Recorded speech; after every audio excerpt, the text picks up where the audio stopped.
Yo, what's going on, everybody? Dave Lockren here, talking a little Yahoo Daily Fantasy Sports. It's the Yahoo NBA Strategy Show today for the next half hour. Hanging out with Greg Ehrenberg. Follow the man at G Ehrenberg DFS. Hit me up at Laffy_D. 11 games today, man. And the last time you and I did this was last Wednesday, and it was, I believe, also a 10 or 11 gamer.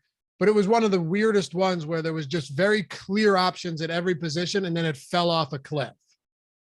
Yeah, and for today, I have a feeling there are going to be clearer options by the end of the day, but we don't exactly know who those are because there's so many players listed as questionable on the injury report, kind of the status quo for this time of the season, which is why everybody should be liking this video, subscribing to the YouTube channel, checking out our other content later in the day to know who's in or who's out. You just read off some of these names, and Şengün is questionable, Valanciunas questionable, Jaren Jackson questionable, Trey Mann questionable, Gallo questionable, Hunter questionable, Batadze, and the list goes on and on. So there's going to be a lot more news to come. Yeah, there's going to be a lot. And I said it on the strategy show with Adam. I mean, the strategy show helps lay the foundation. All of this stuff does. But if you're not tuning into the Deeper Dive or Live Before Lock, there's just a lot you're going to miss. And you're on Live Before Lock today. My assumption is you're going to see a lot, Yeah. All right. So, sorry, go ahead. Oh, no, I was just going to say it's going to be one of those shows where I'm just building my lineups as we go and just reacting to news as it happens. There's just no other way around it. There isn't. And for you guys who are watching a Yahoo show that have somehow not signed up at Yahoo yet, it's odd. I know. It'd be strange. Maybe you just, like Greg and myself, use the sign up link in the description or the one that Mike's about to throw in the chat now. It will get you a free month of Awesemo Plus Platinum. Literally everything on the site free for the month. You got baseball coming up in a week. You still have basketball. You're going to have postseason basketball, PGA in full swing, NASCAR, UFC, esports, you name it, all of that stuff for Yahoo. And of course, for every other site out there that you might play on. All you have to do is sign up. You got to use the link in the description. Deposit $10 or more if you want. They'll give you $10 back in free credit. Enter a paid contest. Very simple steps. They'll hit us up with your email. We'll get in touch with you, get you signed up, get you into our Discord, get you all of our tools for the entire month. $90 value, zero strings attached. So Yahoo Daily Fantasy Sports, that's the way to do it. All right, let's do this, Greg. First up, very simple question. Not even a question, more of a statement. Hey, Davion Mitchell is way underpriced on Yahoo today. Yeah, I totally agree. And not the only one. The other guy too, Tyus Jones. Yeah. I actually think Tyus Jones is a better value than Davion Mitchell is. We've got Tyus Jones at $16, Davion Mitchell at $21. I don't know what's going on. We're just no site has been able to figure out that Tyus Jones should be priced up with Ja Morant out. But here we are now 3 weeks into Ja Morant being out, and Tyus Jones still remains just way, way too cheap at $16. So recent games for Tyus Jones, I understand last game he only scored 21 fantasy points, but it was an absolute ass whooping against the Warriors, and he just didn't play much in the second half. Yep. It's reasonable to project Tyus Jones north of 30 fantasy points. So at his salary, he's a really good value play, as is Davion Mitchell, like you said. But the difference is Davion Mitchell at $21 is already projected to be in 50% of the field's lineups. I don't understand how number one Tyus Jones has been priced up, and then number two, how he's projected to be rostered less than 20% of the time. It is crazy. It doesn't make sense. You're right. All of these sites have seemingly had DraftKings actually dropped his price one day after Ja Morant got hurt. I do think though with Davion Mitchell, I think the ownership's totally warranted just because when you're getting like upwards of 40 minutes in regulation, of course they played 2 overtime games over the last 4, but you look at these games in the 5 games since De'Aaron Fox has been out, 41 minutes, 23-point loss, 45 minutes, 40 in regulation overtime game, 38 minutes, 1-point win, 46 minutes overtime game, 41 in regulation, and then 35 minutes in a 29-point loss to the Boston Celtics. That's the only game that's really brought him down from a per minute standpoint. Aside from that, he's been right around the fantasy point per minute guy playing 40 minutes a night. Yeah, and you would expect that this game should be more competitive. I know that for whatever reason, the Memphis Grizzlies, you take Ja Morant out of the lineup, and it's just been like, all right, guaranteed the Grizzlies are going to go out and crush somebody. It's crazy. Like we've seen this team win by, I mean, I'd have to look at the on-off court numbers, but I think they've been better this year with Morant off the court than they've been with him on the court. And they just absolutely whoop teams when Ja Morant doesn't play. Now, for today, they're on the road. They're playing a San Antonio Spurs team that all of a sudden is in the playoff mix. Out of nowhere, this team they were sellers at the trade deadline. They gave up Derek White. They tried to sell off their veteran players, and the Lakers are so terrible that they just don't win games. So the Spurs just caught the Lakers in the standings anyway. So now all of a sudden the Spurs could be in the play-in picture. So I do think this game should be more competitive. Memphis is favored, but they're on the road. It's only a 5-point spread. So I'm not too concerned that we see limited minutes from Jones again. The Lakers on the outside looking in, man. They have 4 more wins than the Blazers this season. You can't make that. 4 more wins than the Kings. Can't make it up. It's nuts. But yeah. And the Lakers continue to play on national TV. I was making fun of this yesterday. The Lakers last night, they played on over 76ers Bucks. The Lakers were on national TV yesterday. How does that happen? It's crazy. Just LeBron in Los Angeles, I guess. And the Lakers' next 5 games are also on national TV. So at least we're all going to get to witness them missing the playoffs, the nation as a whole. But yeah, it's kind of crazy what's been going on. Yep, I would say so. I think you have a lot of instances like this, though, just from like an overarching view. If you look at 2 teams that are on the slate tonight as well, in the Raptors and Cavs, the Cavs are 1 game behind the Raptors to not have to play in the play-in games. I just talked about this on a betting video for the Odd Shopper channel. Like, in terms of playing time, we know that, and I'm just like, not just for point guard, but you can touch on this as well. Like, the Raptors, Nurse is already playing these guys a lot of minutes. You might even see more. The Cavaliers, to stay out of the play-in game, sneak in as the 6, is a relatively big deal right now. And both of those teams are on the slate tonight. And Cleveland's without, their 2 starting front court players. Yeah, and I mean, we could use this also as a talking point to launch right into the shooting guard position, because I think the best shooting guard option tonight is Caris LeVert. And the reason is twofold. Number one, it's the reason you just said, where Cleveland's in a spot where they're fighting to not have to play in the play-in game, which is a big deal in the East because you have to play the Nets in one of those games, which, is not an easy matchup. So nobody wants to end up in the play-in game. And what the Cleveland Cavaliers have done over the last, handful of games now is they've condensed the rotation. They're playing their core guys more minutes. And most importantly, Caris LeVert is starting. So the matchup against the Dallas Mavericks tonight, it's a difficult one. Dallas plays at a really, really slow pace. They also have one of the better defensive efficiencies in the NBA, but Caris LeVert is really cheap on Yahoo. He's still only $18, which is not adjust for what his new role is at all. Because the last couple of games, we've seen him move into the starting lineup, played 36 and 33 minutes. He scored close to 30 fantasy points in each of them. Relative to historic Caris LeVert performances, it's not a massive fantasy night, but he's only $18, and this is a guy who we're used to seeing be, north of $30. So he's starting now. The efficiency is going to come up. The shots have been there. 23.3% usage rate last game. He just only made 4 of 15 shots. More of those shots start to fall, and I think that we're going to see this price go up pretty soon. Yeah, and in the event that Dylan Windler doesn't close again, which is just odd, you would think LeVert could get, well above 33 minutes in a game like this. So, yeah, definitely. Windler and Lamar Stevens closed over Kevin Love and LeVert last game, which was strange. They were actually down by a point or 2 when those guys came in and closed it out and ended up winning by 6. But I don't think that's going to be par for the course here, not in a game like this. What we'll do is we'll go through shooting guard here too, and then we'll just give our top backcourt options, maybe a couple contrarian ones before we move to forward, since you do have that guard flex spot as well over on Yahoo. But what else are you seeing at shooting guard? Yeah, so Tyrese Halliburton's $34. I think it's a little bit too cheap of a price, just considering how many players have been out for the Pacers. We don't know exactly who is going to be in or out, because I'll read off the Pacers' entire injury report today, and it's lengthy. But the good news is that Tyrese Halliburton is not one of the players on the injury report, but we've got Malcolm Brogdon. I don't think he's going to play. The injury report, Adam and I were talking about the other day, it's just been hilarious for them because they arrested Malcolm Brogdon for no reason at all. I mean, because they don't want to win games. They're trying to tank. And then the next game, well, he hasn't played the last couple of games. He's not in condition to play the next game now. So I guess he's just out indefinitely because he hasn't played if he can't play because he didn't play the last game, let's just, a self-fulfilling prophecy. Yeah, it never ends at that point. So I don't assume Brogdon's going to play. I think it's reasonable to think he sits. Dwayne Washington's questionable. O'Shea Brissett's questionable. Isaiah Jackson's questionable. Goga Bitadze is questionable. It seems like we're heading towards another game where the Pacers are going to have 8 or 9 guys active. Halliburton's been playing upwards of 40 minutes in some of these games. He does everything for this team. Usage, assist rate, defensive stats have been there, and he's not that popular. He's only projected to be in 10% of lineups on Yahoo tonight. So $34, modest price point. I think he has as much ceiling as, just about anybody outside of the true stars on the slate. Yeah, it's not the $7,600 on FanDuel, which is preposterous. But 34, I like that as well.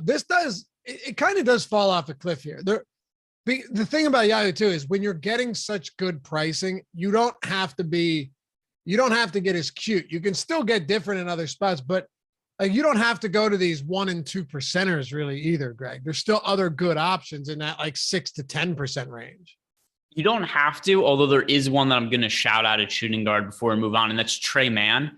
I don't know if he's going to play or not because he got scratched in the Thunder's last game. The Thunder clearly do not give a shit about winning basketball games right now. That is the furthest thing from their priority. They do give a shit. They're actively trying not to win basketball games. Right? That's true also because Ty Jerome, Mike Muscala, Lou Dort, SGA, Darius Baisley, Josh Giddey have all been ruled out for the season. If Tre Mann plays, there is a massive usage and playing time opportunity in this backcourt. We just don't know if he's going to be in or not. But if he is going to end up playing, I think he plays all the minutes he can handle. He takes all the shots he wants, and he's only projected to be in 2% of the field's lineups right now on Yahoo. So that's my favorite contrarian play guard right now. What do you think the Thunder's record against the spread is this season? Off the top of my head, they have the 3rd or 4th best record against the spread of any team in the league. Second. They're 61% they've covered. They're 46, 25, and 4. The craziest part is they're 27 and 11 on the road. And who's number 1? The Grizzlies? Yep. Grizzlies is nuts. They're 50 and 26. Yeah, so the Grizzlies have crushed all year. And it's not that the Thunder are necessarily good, but they've played competitive this year, and a lot of their young guys have competed, especially SGA had all of their young guys that are building blocks for the future had good years. SGA looked good. Lou Dort looked good. Josh Giddey. Great. Yeah, Josh Giddey was awesome as a rookie. So I think this was really an ideal scenario for OKC. They have those Clippers picks. The Clippers haven't been that good this year. And then they've also just had their young players look good. They're not good themselves, so they're going to get a high pick. The Thunder is well set up as anybody for the future. Who do you think has the worst record against the spread? The Lakers have to be up there. Lakers are, 31, 42, and 1.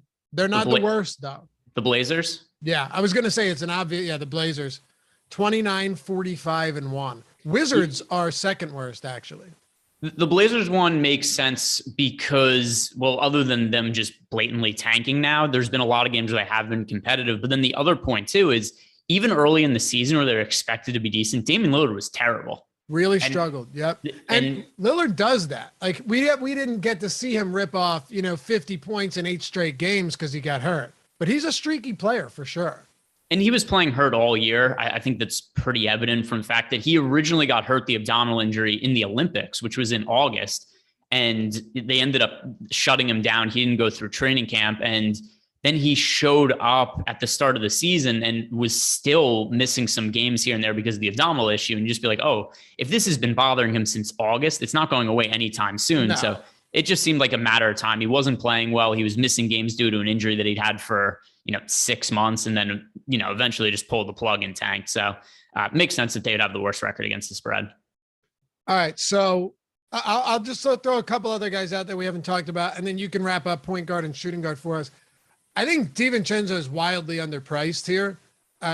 This isn't to say that he's not owned. He's getting around 30%, but playing 30 plus minutes a night on a team without Sabonis, without De'Aaron Fox, against the Houston Rockets, who play at one of the fastest paces in the league, DiVincenzo should not be $14. I think Kevin Porter, although I'm on the under 7.5 assists today, even with Schroeder out, I explained that in the props video. I still think 22 is fine for him getting big minutes in a fast-paced, high-scoring affair. Anybody else you like here?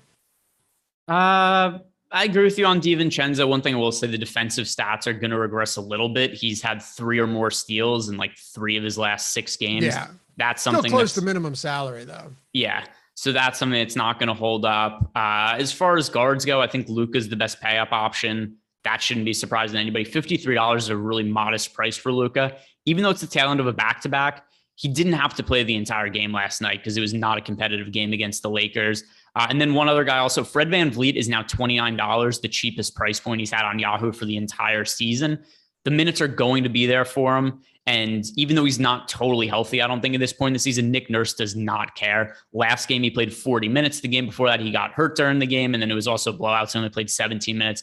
Games before that, though, 39, 37, 47, 36, 40 minutes. So we're looking at a Fred VanVleet at a depressed price point that's going to be playing like 40-ish minutes.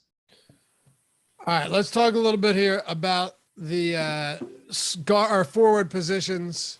Let me see how many reads they've loaded me with for this 30-minute show first. Oh, actually, here's a good one. They kept it pretty tame. Wait, no. I'm not doing Hall of Fame on this show. That's ridiculous. It's not happening. Come on now. 30-minute show. But we do have the MVP program. And I tell you guys this all the time. Like if it's something where I will fight tooth and nail if I think it's not actually going to benefit you guys and it's just something wild. Fortunately, I don't have to worry about that here at Awesemo. But the MVP program is if you text MVP to the number, Mike, can you put the number on the screen and throw that in chat? Thanks. To that number, you'll automatically be entered to win a free year of Awesemo Plus Platinum. But I don't think that's actually even the coolest part. I mean, it's great if you win, but you know, the odds are whatever. You get exclusive Awesemo discounts, but you also get the first crack at beta testing new tools and features, which I think would appeal to a lot of you guys. That's why I talk about it. And we have a lot of cool things. One thing specifically is in the works that I just found out about the other week that you should be very excited about. And you'll get beta testing opportunities for stuff like this as well. So text that MVP to the number on the screen and in chat and get in on the action. Also put yourself in the running for a free Awesemo Plus Platinum subscription and the beta testing and new tools and all the Awesemo exclusive discounts as well. All right, man, let's talk about forwards. Yeah, we can't do Hall of Fame on here. We're going a half hour for 5 positions. It's impossible. We will do it tonight. Did you do it last night on Live Before Lock? No, it's impossible on Live Before Lock right now. With we just get guys rolled out every 3 minutes. We got to switch Breaks of God to Live Before Lock, and then put Awesemo Hall of Fame on the deeper dive so that I can just throw it in whenever. Yeah, that works. Actually, I texted Joey something similar about that earlier. Okay, yeah, because people have been asking us about Hall of Fame, and I feel bad. Like our boy News Guy told me we're getting all these emails about it. It's been tough with this late NBA news for sure. Late NBA season, I should say. All right. Small forward is generally ugly on Yahoo. I don't think it's all that much different today. Not to say there's not anyone there, but it's a pretty ugly position comparatively speaking. Yeah, it's hard not to like Keon Johnson, though, which is not something you would normally think we would say. But we're getting to a point in the season where the Portland Trailblazers are only playing 8 guys per night. I assume Reggie Perry is going to play today and will probably take some minutes, but those are going to come in the front court. I don't think they're going to come directly from Keon Johnson. Last game, Keon Johnson played 42 minutes. It was an overtime game. We're still looking at 37 minutes in regulation for him. He's $11. You don't have to be a good fantasy producer if you're going to play close to 40 minutes on a team with all of the usage and just nothing available in terms of talent. So we've now got the Portland Trailblazers are going to be running probably a 9-man rotation today. 3 of those guys are on 10-day contracts. Keon Johnson's a younger player who I guess they want to get a look at because last 2 games, 42 and 32 minutes. He could play 40 minutes as a just terrible, terrible fantasy producer. He could put up half a fantasy point per minute and would still be okay at scoring 20 fantasy points at $11 on Yahoo. So I think he's by far the best value at the position.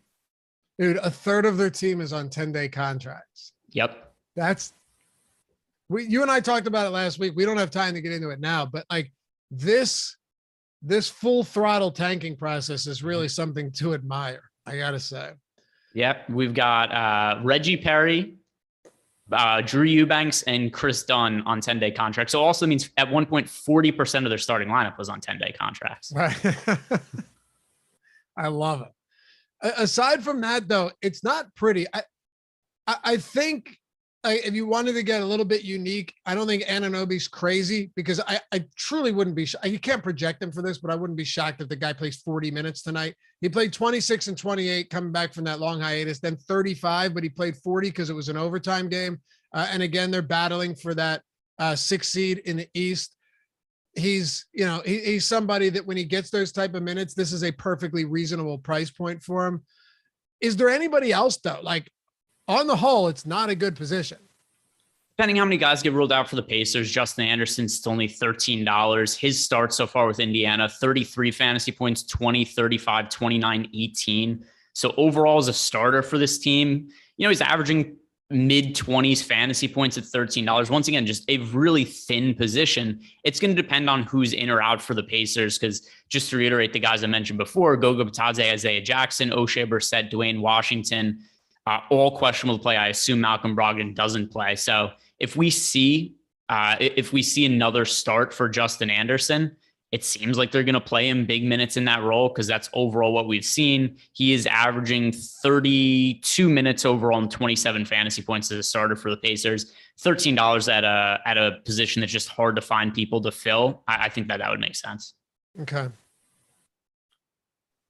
What about with Wendell Carter Jr.? Franz Wagner make any sense to you? I'm just thinking because like the only reason I'm throwing random names out, not random, but other names out there is because hey, your fourth highest owned small forward right now is Aaron Wiggins. Your highest owned is Harrison Barnes. Yeah, the thing that's been hard about the Magic rotation is there's different ways for teams to tank. And the Magic are just not giving some of their better, while their good players are still playing, they're not giving them massive minutes. So last game was a competitive game. We got 27 minutes out of Franz Wagner. The game before he did play 34, but the game before that he played 22, 29 the game before that. So I don't know that his minutes are necessarily guaranteed, even with Wendell Carter Jr. out, because they're running such a deep rotation right now. Brazdeikis is getting minutes. I don't know who the hell Jeff Dowden is, but he's playing minutes. Admiral Schofield is playing minutes. Robin Lopez is. I mean, they're running like an 11-man rotation, just giving everybody playing time. That really caps the upside for a lot of these dudes. Yeah, no question. Let's talk about power forward then. So Kevin Love is, in my opinion, and in half of the field's opinion, but still a remarkable play today. I don't see how you limit his minutes with Mobley and Allen, and then Dean Wade's out for the year. It just, to me, he started 4 games this year. He started 2 in March. He's played 33 and 34 minutes in them. He only shoots from beyond the arc or at the rim, which is exactly what you're looking for. He's a good rebounder. I don't care about a tough matchup. Like $16 is insane. I think he's a better value than Davion Mitchell today. Yep. And I mean, you're not alone because he's projected to be the most popular play on the slate right now on Yahoo. And it makes sense. $16. Yeah. $16 for Kevin Love. His playing time has been really, really erratic this year, but he's still a really good fantasy producer. So overall, he's playing 22 and a half minutes per game, averaging 26 Yahoo points. Now we're probably looking at north of 30 minutes for him. Even if we want to be as pessimistic as possible and say reduced usage because he's playing alongside Garland and LeVert, ridiculously tough matchup against the Dallas Mavericks. Worst case scenario, Kevin Love is like a fantasy point per minute guy. Right. And if you're giving him 32 minutes, that's still 32 fantasy points at $16. So I don't see any way around him. He's chalk, more than warranted. I think we could also look at other popular plays at power forward. Pokashevsky, he's produced really well for OKC from a fantasy perspective as of late. Same with Trey Lyles for the Kings, just because he's also only $16 positive matchup against the Houston Rockets. So those are really the 3 guys I think you want to build around at power forward, and all of them are fairly cheap. Pokashevsky, Kevin Love, Trey Lyles. Yeah, it's even crazy. Not that we have to harp on Love here, but what's even crazier is if Lamar Stevens didn't close that game out last time, you're getting 38 minutes from Kevin Love. Yep, and it was a game that was with Evan Mobley starting the game and then getting hurt during it. So who knows how much quarter, it could have been. Yeah. Right, exactly. So who knows what this looks like today? Look, we both said it's an obvious play, but it's not one of those plays where they're chalk for no reason. He's legitimately good chalk. The position isn't great. Who else did you mention? Just so I don't. It was Lyles, Love, and Pokashevsky. I think those are the 3 top guys. Yeah, and I think they belong there. I would say, like, if Şengün is out, does KJ Martin get a bunch of run at the 5? Like, who gets the 5 run? It could. I think we also have to kind of throw logic out the picture, because it's not like these teams care if they win or lose. Exactly. But I'm saying I think it would make the most sense. Yeah, it would be Kenyon Martin Jr., I think, and then he'd be backed up by Usman Garuda. I think that's kind of what they would have to do. They don't have big men left. No, at all. There's nobody. And KJ Martin is minimum salary, not exactly a premier fantasy point per minute guy, but he's not terrible either. It's the Sacramento Kings. So just throwing that out there for those of you guys that can't, take in a lot of content throughout the day and are just watching this. Like, if you get an alert that Şengün's out, I think minimum salary KJ Martin could be perfectly reasonable at this position. But is there anybody else you like? No, I'm actually just going to use that to launch into the center position, because I think Şengün should be a guy that's like 40 to 50% owned in the same vein as a Davion Mitchell or a Kevin Love. The reason he isn't, though, is because he's listed as questionable to play right now, but he is a reasonable price point, positive matchup against the Kings. The Kings are already one of the better matchups, and now they have a lot of their guys out. So Şengün at $21, I think, is the best overall play at the center position. We just need to know whether he's in or out. If he's in, I mean, the Rockets have no reason to play him unless he's 100%. So if he's in, he should be full go. So I love getting to Şengün. I'm sure, as everybody knows, I love paying up for Jokic on just about every slate. So if I could only pay up for one player on Yahoo today, it would be Nikola Jokic at $56. But the top center option to me is Şengün if he's in. Let me ask you a question, though, right? I understand that just opportunity cost at center can force like some decent value lower, but it to me is still very odd on a slate where, like, you don't have to play Jokic. You still have Doncic and some other high price guys. That Damian Jones is minimum salary and pulling 7% right now. He played 25 minutes last game in a blowout. Didn't play the fourth quarter, but prior to that, he got to the 30-minute mark. I think he probably plays 30 today. I don't know if Alex Len is out. Do you see? I mean, you just get some Metu or whatever, but that would probably reinforce it a little bit more against a Houston team that is not only bad against opposing bigs, but terrible and down Christian Wood. Not that, defensively that makes a huge difference. Damian Jones minimum salary, though, is as cheap as it gets playing the 5, which is like the best value position you can find. Yeah. So in the build that I did for the purpose of the show, I came away with 10% Damian Jones. Okay. And that's more than what the field has, but the reason he's just not more of a priority is I think there's better values at other positions, and there's so many good center plays to look at. So I think the guys you want to be building around, I mentioned Jokic, mentioned Şengün. The other one too is Kristaps Porzingis, who's $35, who's just been on a tear for the Washington Wizards. Now that he doesn't have a minutes restriction, Kyle Kuzma's out, he is taking so many shots for this team. We've seen him, pretty regularly have games with usage rates high 30%, low 40%. He's using half the team's possessions when he's on the court. So I think Porzingis, Şengün, and Jokic are just such good plays that it's hard for me to get to Damian Jones, who I project fairly well, but not great. And there's so many cheap plays that I think are better looking at other positions. And I think that's totally fair. I do think he's too cheap, though. I don't think he should be $10 if you're projecting him for close to 30 minutes. All right, man. There it is. Let's do this. What's your favorite? We already know like the best, Davion Mitchell and Tyus Jones and Kevin Love. Those guys are all fantastic plays. Who do you think the best contrarian play is on this slate? The best contrarian play for me is probably Halliburton if he plays. I like that. Yeah, I like that. Not if he plays. If other guy, because he's going to play. If other guys on the Pacers are rolled out. Yep, for sure. Well, that'll do it for us. Appreciate you guys hanging out. It's a quick one. We're in and out. We get you all the information you need. Hit that thumbs up on the way out. And we're like 20 subs away from 75,000 subs. Thanks to you guys hanging out with us every single day. We're almost there. We'll see you back here soon. G. Ehrenberg, DFS, Lafayette_D. And thanks to Mike Lawrence for producing. We'll see you back here soon. Locks before lock, deeper dive, live before lock, PGA live before lock tonight. All that stuff right here on the Awesemo YouTube channel. Peace.